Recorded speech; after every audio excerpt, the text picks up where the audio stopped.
E aí, pessoal, tudo bom? Então, essa aula aqui é uma aula que eu considero extremamente importante. Eu vou explicar para vocês por quê. Eu trabalhei no setor de energia solar durante mais de 15 anos. E eu empreendi nesse setor, eu criei diversas empresas. A gente multiplicou uma empresa do zero até uma empresa que chegou a faturar múltiplos 9 dígitos, tá?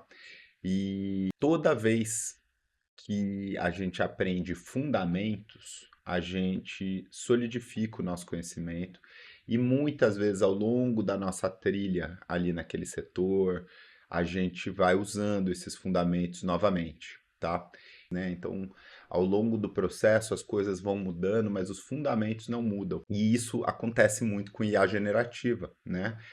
Ao longo desses últimos poucos anos que a IA generativa existe, vocês já viram muita mudança acontecendo, né? Antes o chat GPT era só um chat, hoje ele é multimodal. Eu vou explicar aqui exatamente nessa aula o que que é isso.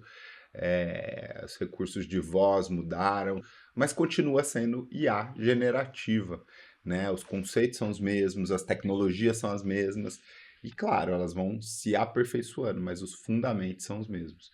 Uma ressalva importante também é o seguinte: assim como na energia solar, que eu trabalhei 15 anos, eu não sou técnico, né? Eu não sou engenheiro eletricista, no caso de solar, eu sou administrador, mas eu acabei me tornando engenheiro eletricista de coração, né? Eu falo. Eu acabei aprendendo muito sobre elétrica, mas eu nunca precisei aprender como é feita a química do painel solar, nada disso, né? Eu entendia como ele funciona no aspecto elétrico ali, né? E a mesma coisa acontece aqui com inteligência artificial. Então, se você quiser ir muito fundo, entender realmente como funciona ali debaixo do capô, realmente vale a pena fazer uma pesquisa mais aprofundada. Então, eu até dei o nome dessa aula, né, de para fundamentos mínimos para mostrar que você conhece IA em uma conversa casual ou uma entrevista de emprego.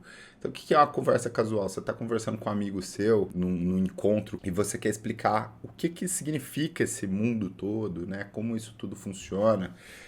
Você vai fazer uma entrevista de emprego e você começa o papo de IA, né? O que que você vai falar? Você tem que ter o vocabulário correto para mostrar que você sabe disso. E a minha intenção aqui é que você chegue numa entrevista de emprego e demonstre fluência sobre o assunto, certo?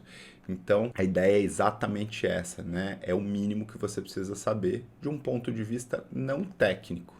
Vamos lá. Primeiro, IA generativa, né? Esse conceito é o seguinte: existem muitos tipos de IA. Inteligência artificial existe há décadas, tá? Então, existe inteligência artificial há muito tempo. Inteligência artificial não foi algo que foi criado apenas após o lançamento do ChatGPT. Exemplos de inteligência artificial que a gente conhecia, né, já no passado é a própria Siri, né? A Siri do iPhone, por exemplo, foi lançada em 2012, faz muito tempo. Né? E já existia ali um componente de inteligência artificial. Ela ouvia, né? Ela tinha a capacidade de transformar a voz em texto para traduzir ali um comando que funciona mal, cá entre nós, né?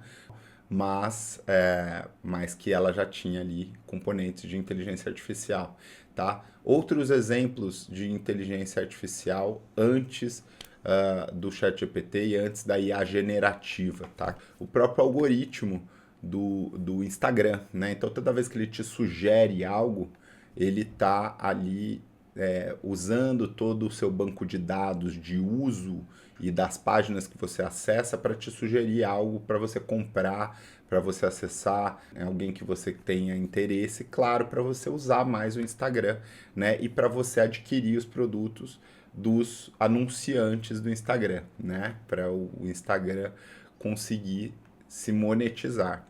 Então, tudo isso é inteligência artificial, mas nada disso é inteligência artificial generativa, tá? E é aí que é o ponto. Antes da inteligência artificial generativa, nós tínhamos outros tipos de inteligência artificial, tá? Então, o deep learning já existia e tudo isso já existia, mas não existia a generativa. E o que é a generativa? Né? O próprio nome já diz, é inteligência artificial que gera vocabulário e que, portanto, consegue conversar com você de fato em linguagem humana. Depois, um pouco mais para frente, a gente começa a ter inclusive outputs não só de linguagem, como também multimodais. Que é multimodalidade, né? Simplesmente multimodalidade é não só texto, como imagem, vídeo, voz, né? Então, quando a gente fala em multimodalidade, a gente está falando que também é algo que envolve vídeo, que envolve voz, que envolve imagem, tá? Então, você já sabe o que é multimodalidade, tá? Um exemplo legal aqui. Antes, a Netflix te sugeria, né, o que você deveria assistir. Então, isso já era inteligência artificial, mas não era inteligência artificial generativa. Agora, a Netflix vai criar um vídeo para você de acordo com seus gostos. Então, isso é IA generativa, né? Outro exemplo que eu gosto de dar é do e-mail, né? Então, antes, o Gmail sugeria o que era spam e o que não era spam, por exemplo, né? Agora, ele cria um texto para você de e-mail, para você responder um e-mail, por exemplo, para alguém, né? Então, isso é IA generativa. Antes era IA, mas não era generativa, né? Isso daqui é uma história que eu achei bem interessante. Na verdade, nos anos 50, né, já existia o termo de inteligência artificial foi cunhado e, e daí, claro, né, que ao longo do século passado se falou muito em inteligência artificial. Eu lembro, né, já se falava em inteligência artificial quando eu era criança, mas era um termo quase que uma ficção científica, né? E o que aconteceu? A ideia existia, mas não existia tecnologia para isso, né? Então precisou acontecer primeiro a tecnologia computacional, né, para a gente conseguir ter um avanço suficiente para a primeira onda da inteligência artificial chegar através desses algoritmos que eu falei para vocês, recomendação, Siri, tudo isso. E em 2017, a Google solta um paper, né, um estudo, tudo isso era muito científico ainda, né, sempre na base da ciência. A Google solta um estudo criando os Transformers. E por que os Transformers foram tão importantes, né, nesse jogo todo? E não foi a única tecnologia, tá? Existia muita coisa por trás. Já existiam redes neurais, já existia o conceito de deep learning e tudo isso. Mas os Transformers eles possibilitaram a criação de linguagem humana, tá? Os modelos de linguagem foram possibilitados através da tecnologia de Transformer, né? E esses modelos sendo treinados, eles permitiram que houvesse a IA generativa. Então esse passo em 2017 foi muito importante. Primeiro, precisou haver a tecnologia, né? Que é tudo isso, né? O deep learning, todas essas arquiteturas, as redes neurais e tudo isso, para a gente poder ter o que a gente tem hoje de inteligência artificial. Um segundo ponto que permitiu que a gente chegasse até aqui foi a explosão de dados, tá? Então, o que isso significa? Não adiantava ter tecnologia, né, toda pronta, se nós não tivéssemos um volume insanamente grande de dados. Né? Então, se nós não tivéssemos os dados para fazer os treinamentos dos modelos de linguagem, a gente não conseguiria os resultados que nós temos hoje, tá? Mesmo tendo a tecnologia. Então, né, esses três fatores, eu estou no segundo fator, eles tiveram que acontecer mais ou menos ao mesmo tempo para conseguirmos chegar até aqui. Então, o primeiro grande fator foi o fator tecnologia, né? Foram pesquisas, criação de software, criação de arquitetura. A segunda foi a possibilidade e a disponibilidade de dados, né? Então, imagina o tanto de dado que está disponível no YouTube.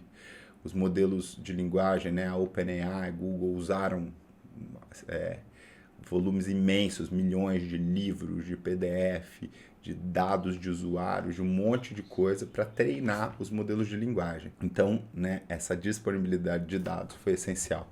E o terceiro grande fator ocorreu devido ao poder computacional, né? Então, antes, os computadores e os processadores, mais especificamente, eles não eram poderosos o suficiente para conseguir criar um modelo de linguagem. Então, não adiantava ter dado E não adiantava ter software se nós não tivéssemos processamento forte o suficiente para isso.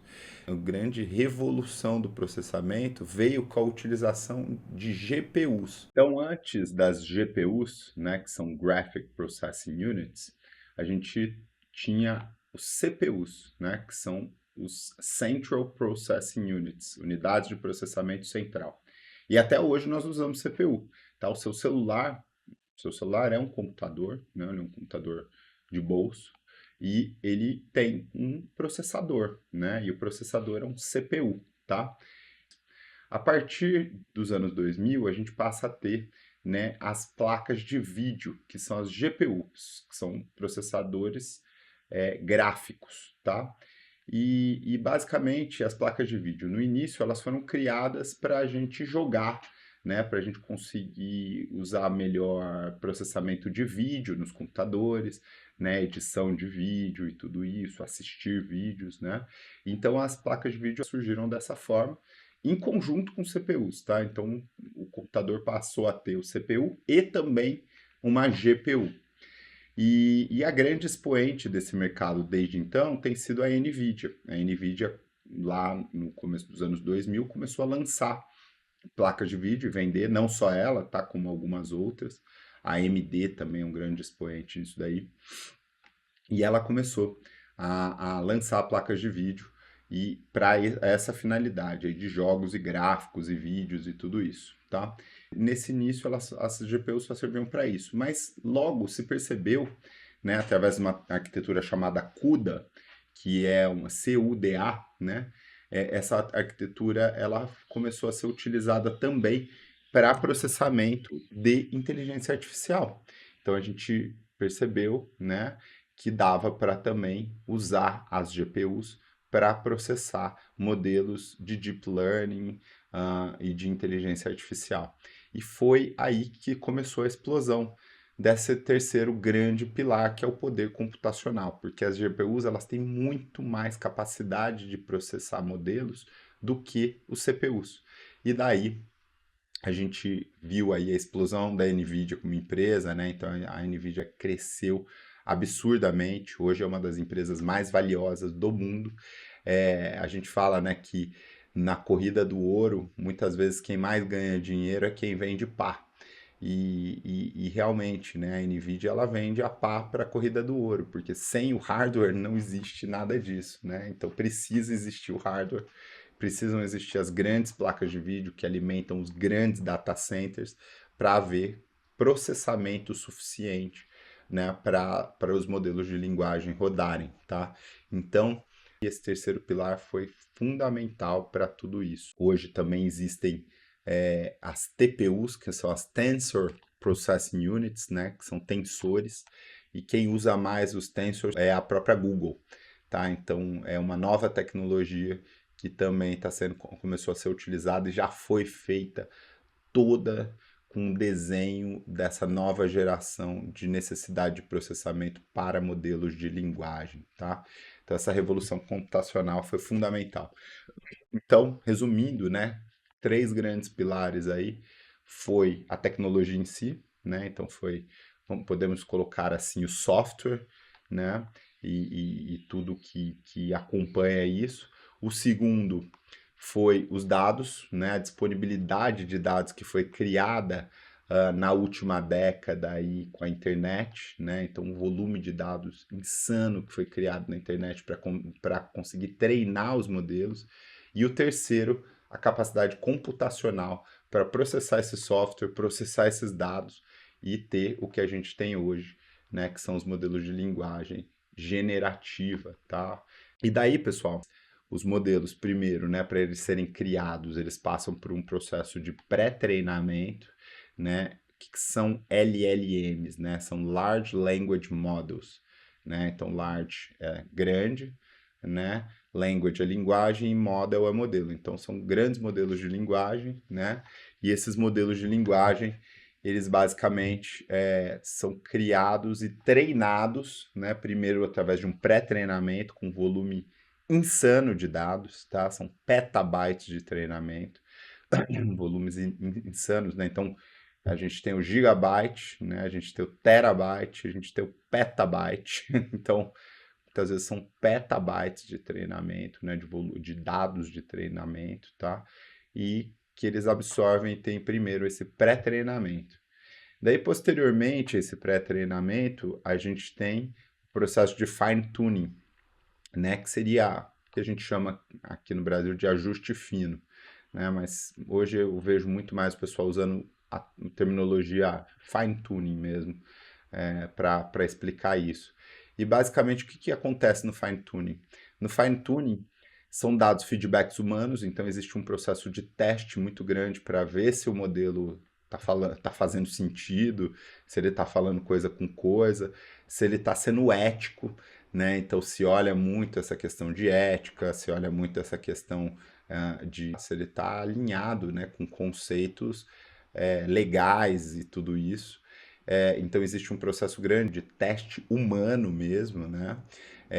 E existe um processo também grande de colocação de guardrails, né? Que são chamados guardrails, que são aquelas barras de ferro que seguram os carros para eles não saírem da estrada.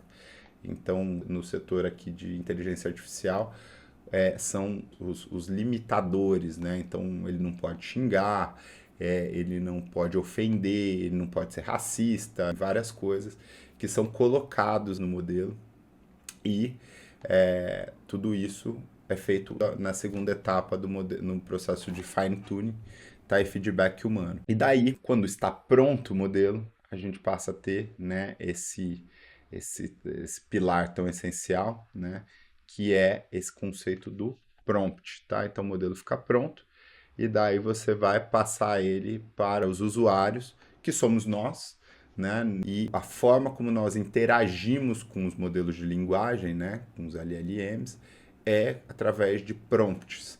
Então, uma frase que eu vi recentemente que eu gostei muito é o seguinte: antes, há poucos anos atrás, a linguagem de código de programação mais famosa era o Python. E hoje, a linguagem de programação mais famosa é o inglês. Hoje, a gente interage com esses modelos através de linguagem humana, comum.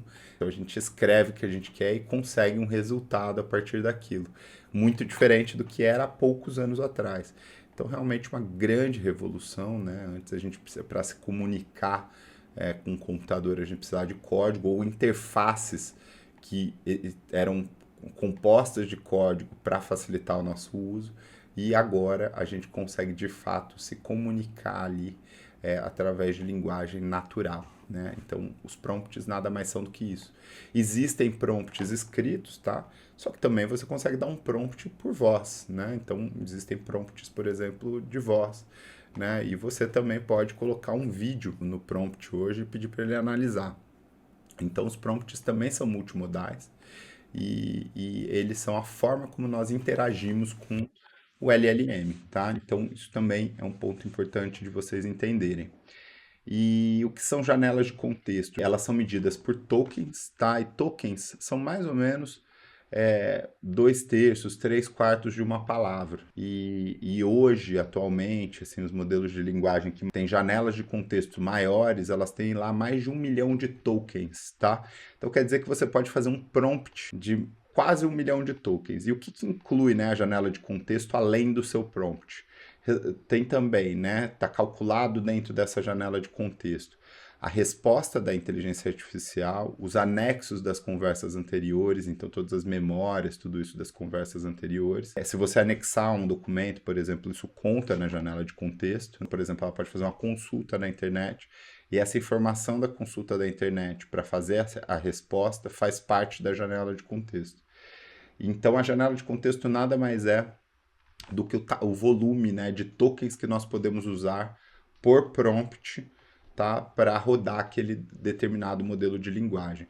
Para vocês terem uma ideia, os primeiros chat GPTs, eles tinham janelas de contexto muito pequenas, coisa de 20 mil tokens, tá? E hoje, apenas 3 anos depois, a gente já está falando de janelas de contexto de mais de 1 milhão de tokens, tá? E por que que as janelas de contexto são limitadas, né? Porque, claro, quanto maior a janela de contexto, maior a necessidade computacional. Então, mais você gasta de processamento, né? E, portanto, custa mais caro o nosso prompt quanto maior a janela de contexto, né? Porque daí isso vai ter que ir para um data center lá da OpenAI, da Google, da Anthropic, e tudo isso vai ter que ser processado, né? E esse volume maior de informações exige um processamento muito maior. Então, é por isso que as janelas de contexto são limitadas e o conceito de token é 2/3 de uma palavra e eles são contabilizados desse jeito, tá? E, por exemplo, 1 milhão de tokens é um volume muito grande de informação, tá? Dá vários livros de informação, mas claro, se você puser um vídeo, por exemplo, esse vídeo, dependendo da duração do vídeo, ele vai consumir todos esses 1 milhão de tokens, né? Tá? Então, talvez você já tenha passado por isso, eu já passei de atingir o máximo da janela de contexto. E daí o ChatGPT, né, ou o outro modelo, o Gemini, tudo, ele vai falar que o arquivo é muito grande, que o volume é muito grande de informações para você retirar um pouco de arquivo para ele poder rodar, tá? Além disso, o que são ferramentas, né? E basicamente é o seguinte, até pouco tempo atrás, os modelos eles tinham apenas os dados do treinamento deles para rodar a sua resposta, tá? Então você colocava o seu prompt, ele ia lá e acessava, né, o banco de dados de treinamento deles, né, e dava resposta baseada apenas no banco de dados deles. E qual que é o problema disso? Primeiro, o banco de dados dele não é infinito. É muito, muito grande, mas não é infinito, né? Então, às vezes você fazia uma pergunta muito específica sobre um tópico muito específico, ele não sabia responder. E daí a gente tem um problema que eu vou falar também nos próximos slides. Ele alucina, né? Ao invés do modelo responder que ele não sabe, ele inventa, né? E daí ele usa a criatividade dele e inventa respostas, o que é muito ruim, né? Então, o que acontece? As ferramentas começaram a ser utilizadas para, de certa forma, solucionar esse problema, dando acesso ao modelo a informações mais recentes. Então, por exemplo, hoje mesmo eu gravei um vídeo e eu falei com um modelo que tinha tido dado de treinamento corte em julho de 2024, né? Então, há bastante tempo atrás até.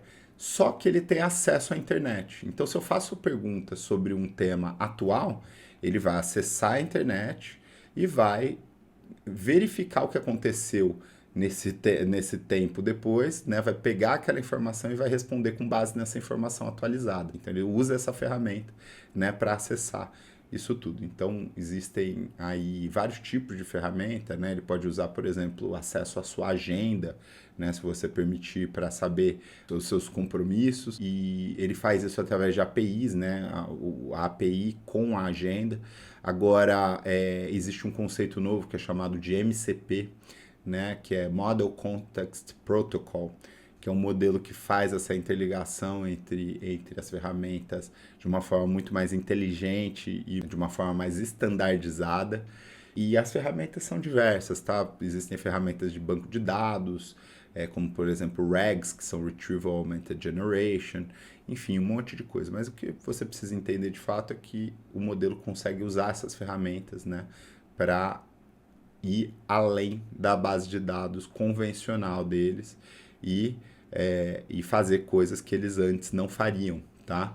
Então, é basicamente isso que são as ferramentas, tá? De uma forma, claro, simplificada. E quais são as limitações da IA, né? Eu diria aqui mais também dos LLMs, né? Dos modelos de linguagem. Primeiro, acabei de falar, a limitação temporal. Então, eles têm uma base de dados treinada até uma data de corte, né? Então, colocado ali aquela data de corte, claro, não dá para botar uma informação do futuro, né? Então, todo o treinamento deles acaba ali, tá? Então, se uma coisa muito grande aconteceu posteriormente àquilo, claro, ele vai ter acesso às ferramentas para conseguir te responder, mas ele não vai ter um treinamento do core dele, né? Daquele assunto específico, tá? Então, tomem sempre cuidado com isso, entendam isso quando vocês estiverem usando os modelos. Outra coisa, a base de dados dele é a base de dados humana da internet, e se tem uma coisa que nós sabemos é o seguinte, a internet não tem só dados bons, né? Nós todos sabemos disso, tanto que a internet tem dados ruins também. Então, existe viés, pessoal.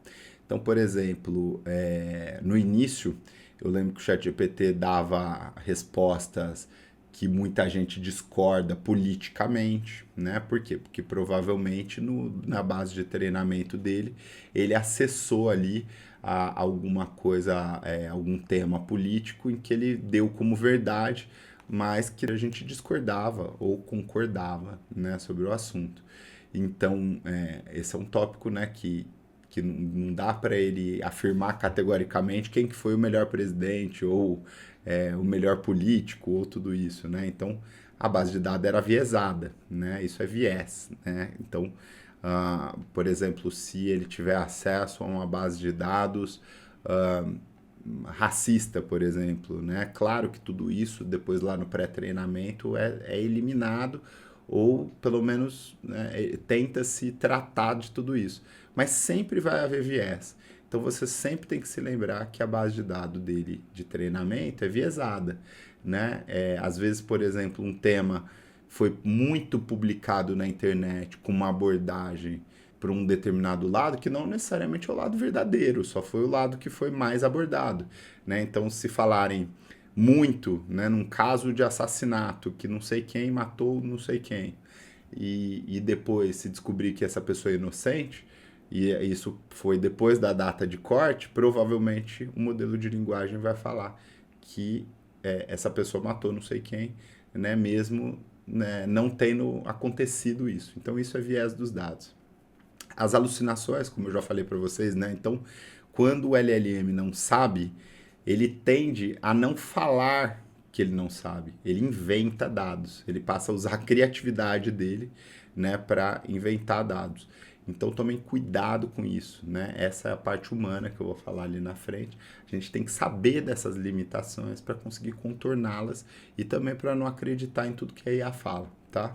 E outra coisa é o seguinte, ela é não determinística. O que significa isso? Significa que se você dá dois prompts exatamente iguais para o mesmo modelo, normalmente você não vai receber a mesma resposta. Por quê? Porque ele trabalha com base em probabilidades estatísticas, tá? Ele não trabalha com dados concretos e diretos, né? Antes, por exemplo, a gente tinha respostas determinísticas, ou senão o código simplesmente não funcionava, né? Então, se eu punha lá no Python quanto é 2 mais 2 ele vai me dar 4 com certeza, ou senão ele vai deixar de funcionar, né? Ele não vai rodar. E é diferente com os modelos de linguagem, né? Então, claro, 2 mais 2 ele vai saber me responder.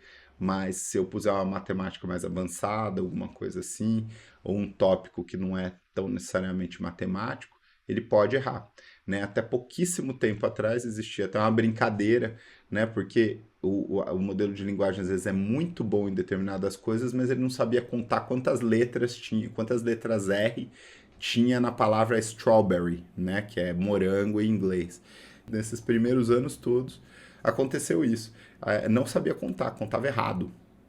Então, e ele inventa, né? Ao invés dele dizer não sei, ele fala um número qualquer. Então ele fala que tem, se eu não me engano, tem 3 R's e ele falava que tinha 2, ou 4, ou 5, ou mais, entendeu? Ele inventava. Então lembre-se disso.